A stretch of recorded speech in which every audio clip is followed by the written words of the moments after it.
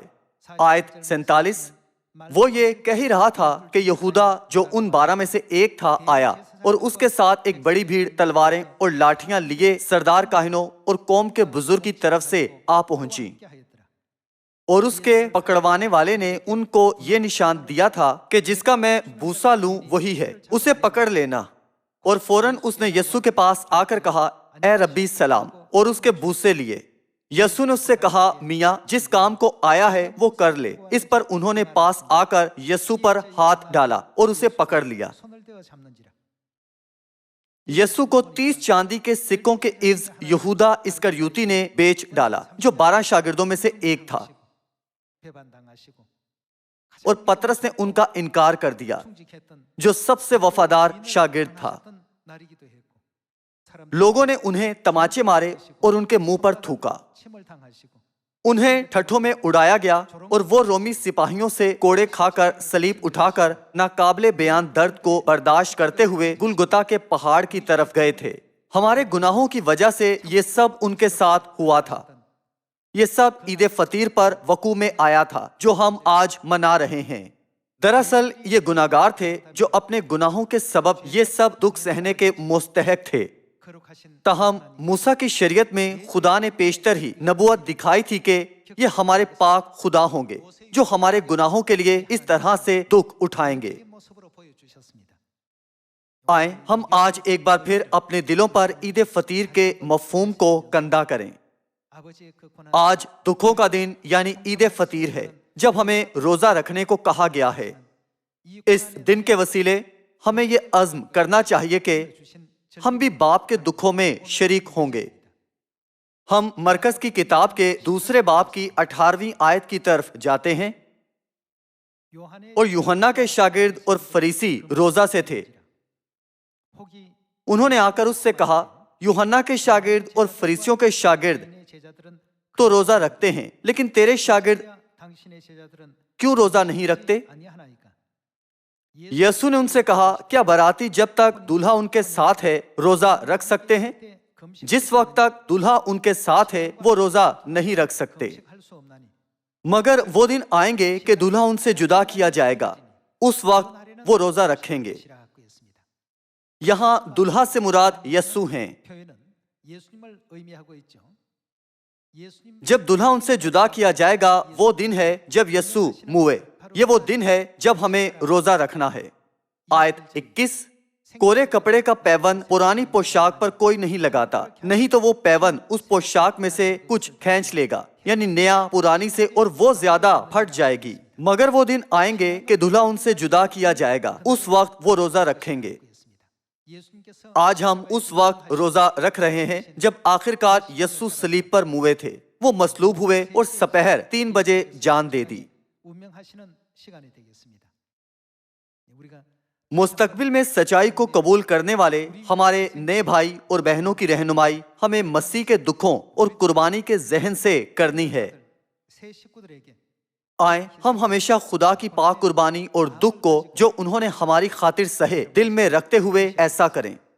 یسوع نے کہا تھا کہ اس دن روزہ رکھنا جب ہم ایک دوسرے سے جدا ہوئے تھے۔ ہمارا روزہ سپہر 3 بجے ختم ہوتا ہے۔ اس کے موازنہ کا آغاز بھی مسیح کے سہے دکھوں سے نہیں کیا جا سکتا ہے۔ ہم رومیو 8 باب کی طرف جاتے ہیں۔ اگرچہ یہ کچھ بھی نہیں ہے، پر خدا نے ہمیں ان کے دکھوں میں شریک ہونے کو کہا ہے۔ رومیو باب 8 آیت 16 سے پڑھتے ہیں، روح خود ہماری روح کے ساتھ مل کر گواہی دیتا ہے کہ ہم خدا کے فرزند ہیں، اور اگر فرزند ہیں تو وارث بھی ہیں، یعنی خدا کے وارث اور مسیح کے ہم میراث، بشرط کہ ہم اس کے ساتھ دکھ اٹھائیں تاکہ اس کے ساتھ جلال بھی پائیں۔ آیت 18، کیونکہ میری دانست میں اس زمانہ کے دکھ درد اس لائق نہیں کہ اس جلال کے مقابل ہو سکیں جو ہم پر ظاہر ہونے والا ہے۔